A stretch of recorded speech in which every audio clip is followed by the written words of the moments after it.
Доброго времени суток! Рад приветствовать вас на моем канале, посвященном исключительно безлицензионной пневматике ведущих мировых брендов. Если вы еще не подписались на канал, сделайте это немедленно, а также поддерживайте канал лайками, дизлайками, комментариями. Именно так работают алгоритмы YouTube и помогают продвигать канал и ускоряют выход новых видеороликов.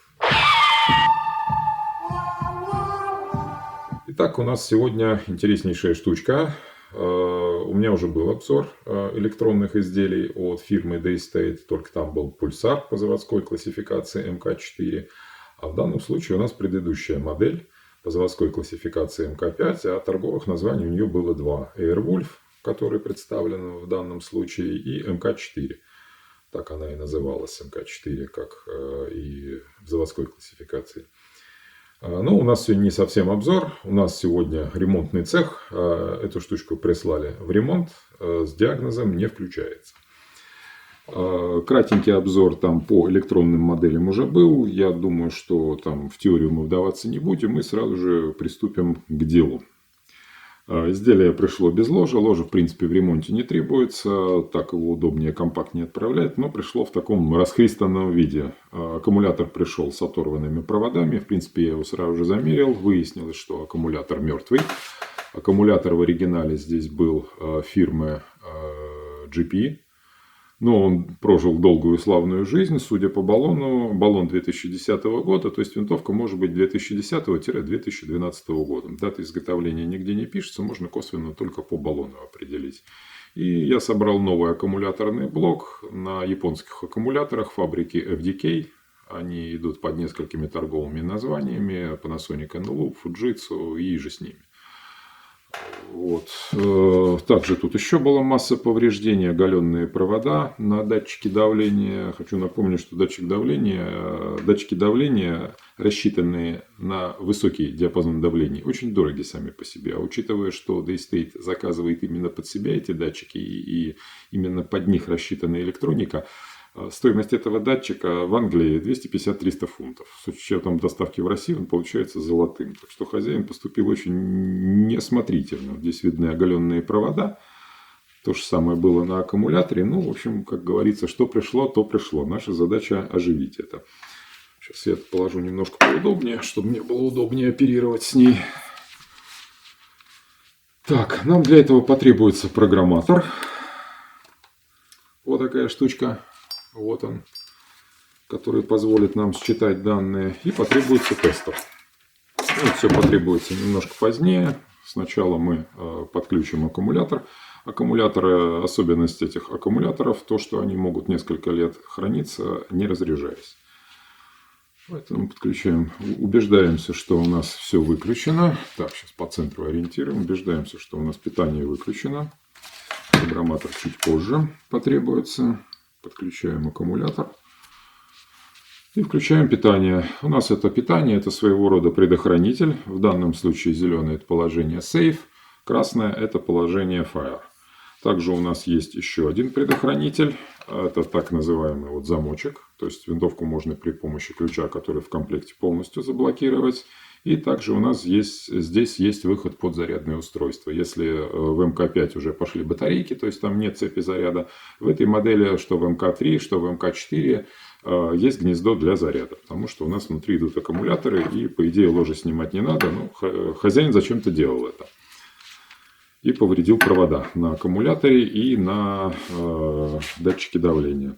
Так, включаем питание и смотрим, что у нас получается. И у нас ничего не получается. То есть питание подается. Это видно по красному светодиоду. Вот он светится. Свечение красного светодиода передается вот на сам флажок предохранителя. Это снаружи, в принципе, видно. Как только появляется красное свечение, значит винтовка готова к стрельбе. Итак, у нас ничего не происходит. Попробуем войти в режим программирования. Режим программирования здесь доступен следующим образом. Отводим затвор для безопасности. Нажимаем спуск и включаем питание. Ага, у нас появляется индикация. Вот у нас первый пункт Rest Magazine. Второй пункт пошел, но индикация пропадает. То есть у нас есть шанс, что все-таки контролер здесь как-то живет. здесь у нас применен программируемый пик-контролер еще и с защитой от считывания. То есть просто так эту микросхему поменять не получится. Если она вышла из строя, то можно заменить только на заведомо исправную заводскую платку. Вот, в принципе, у меня такая платка есть, она полностью исправна и проверена. Она нам сейчас потребуется, пока ее отложим. Значит, как-то у нас что-то живет. Попробуем сейчас подключить программатор и считать данные.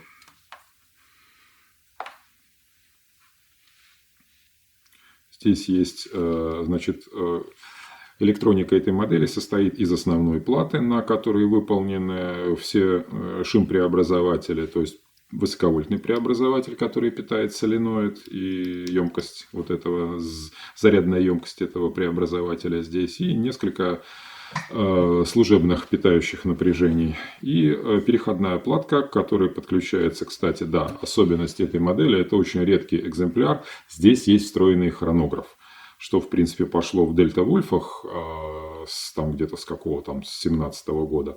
Уже в 2010 году здесь стоял встроенный хронограф. Повторяю, очень редкая модификация. Подключаем в специальный разъем на переходной платке, которая является платой же хронографа.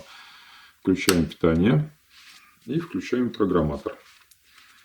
Единственное, что мы сейчас сможем сделать, это попытаться считать прошивку. Есть пункт меню. Вот видно, не видно. В принципе, видно, да, на верхнюю камеру.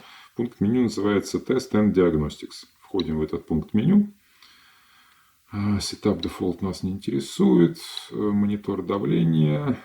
Так, в принципе, вот у нас есть чтение прошивки. Read Software Version. Нажимаем Enter и получаем ошибку. Значит, у нас есть ошибка соединения. Значит, контролер все-таки работает не в полной мере. Значит, рано радовались. Может быть, и пик-контролер частично поврежден. То есть, какие-то функции он отрабатывает, но связи с программатором нет.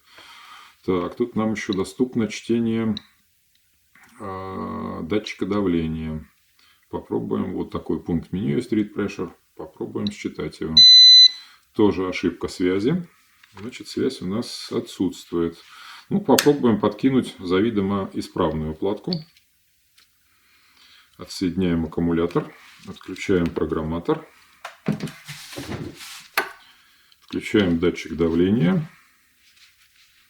В принципе, плату хронографа и переходную плату мы оставляем, а подкинем сейчас основную плату электроники. Она крепится 3 винтами. Здесь есть с другой стороны защитный скотч. Вся плата обработана влаговытеснителем, то есть винтовка как бы рассчитана на, так скажем, эксплуатацию под водой. Понятно, что полное погружение она не выдерживает, но во влажной среде она вполне может эксплуатироваться. Индикатор, я его сейчас снимать не буду, индикатор внутри залит силиконом, а основная плата залита лаком. Соединяем разъемчики.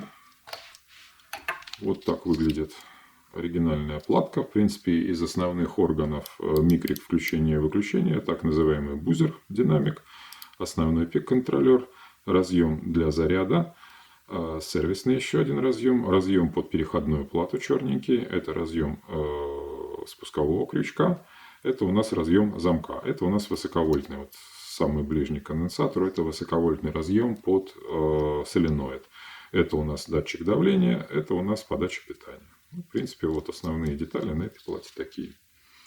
Эту платку убираем и берем живую платку. Мы ее сразу же подключим. Есть смысл ее закрепить, чтобы она не болталась, то что на плате присутствуют достаточно высокие напряжения.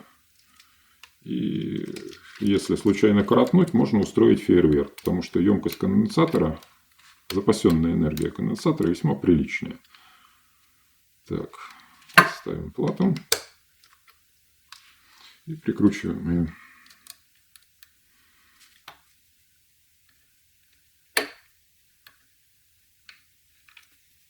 Так, сначала наживляем.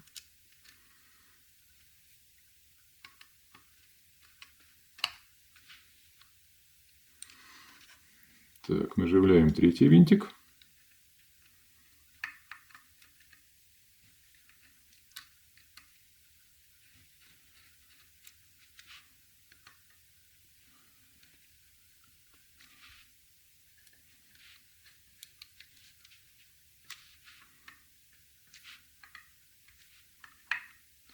Так, платку закрепили. Ставим датчик, включаем датчик давления. Включаем переходную плату с хронографом. Нужно попасть в разъем. Вот здесь попадать очень неудобно. Сейчас включим сначала разъем заряда. Разъем соленоида, чтобы они не болтались. Разъем замка. Разъем спускового крючка. Тут уже трудно, достаточно тесно. Так, все, попали. Теперь нам фонарик потребуется. Здесь нужно четко попасть в разъем. Здесь уже место очень неудобное.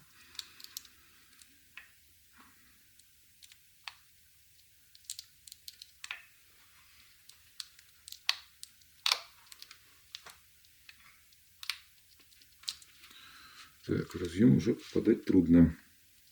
Переходную плату нежелательно отключать от шлейфа, который идет к индикатору, потому что он достаточно короткий, и вот трудно подключать.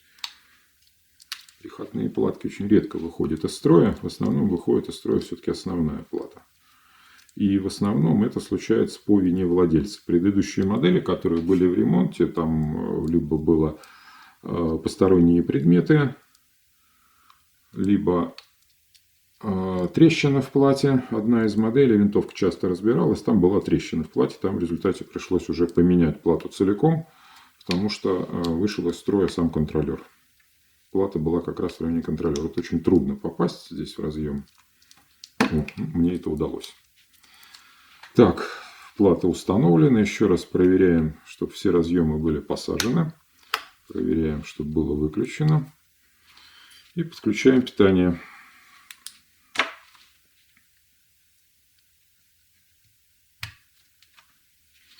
Так, питание подключили. Затвор. Так, я забыл еще, кстати, одна проверка. Частенько бывает, приходят винтовки, накормленные свинцом. Давайте-ка проверим, чтобы у нас здесь такого не было. Можно взять либо шомпол, либо посветить фонариком. А вот светим фонариком. Возьмем чего-нибудь такое, чтобы индикатор был хороший. Что-нибудь беленькое. Так, вот у нас беленькое. Так, и мы ничего не видим. Лучик света через ствол не проходит. А это говорит о том, что винтовку накормили свинцом. Сейчас посмотрим. Возьмем шомпол. И попытаемся посмотреть, что ж у нас такое тут происходит. Так, мы доходим. Напомню, что здесь у нас модератор. И доходим до ствола, и все. И дальше мы не идем. То есть у нас получается вот где-то в этом месте, как раз где идет дульное сужение, чок на выходе, винтовка забита свинцом. Ай-яй-яй. В общем, да, винтовка совсем пришла в плохом виде. Ну, значит, мы тогда сейчас затвор закрывать не будем, на спуск жать не будем. Подключаем питание к винтовке. Смотрим, что у нас получается. Угу. Ну вот с живой платкой у нас, в общем, в принципе, все получается. При включении показывается давление в резервуаре, которое измеряет электронный датчик, показывает последняя скорость. Ну, в данном случае у нас сейчас сбрасывалось питание, скорость не показывается. Это только в данной винтовке, потому что она со встроенным хронографом. Напомню, это очень редкая модификация. И показывает напряжение аккумулятора 8,7 вольт. В принципе, аккумулятор не сильно заряжен, но мы можем еще длительное время работать, потому что достаточно экономичная винтовка. Сейчас попробуем подключить программатор и считать прошивочку.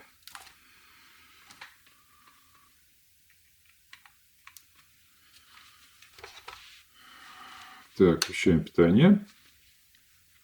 Ну, для начала можно считать то, на чем мы остановились, считать давление. Ага, вот у нас, пожалуйста, пошел коннект. Винтовочка дружелюбно попискивает. И, значит, у нас индикатор на программаторе показывает 185,6 бара. То же самое показывает индикатор на самой винтовке. Сейчас мы попробуем считать прошивку. Так, входим в соответствующий пункт меню. Read Software Version. Нажимаем Connect. Винтовка отвечает. Прошивка у нас в данной плате 03 MDN 01V. Платка, которая идет с винтовкой, полностью не читается. Ну, шансы все-таки есть, потому что как-то платка, пришедшая с этой винтовкой, отвечает. То есть, вполне возможно, не все так плохо. Нужно будет смотреть высоковольтные цепи на этой винтовке. Вот. В общем, вот такая штучка.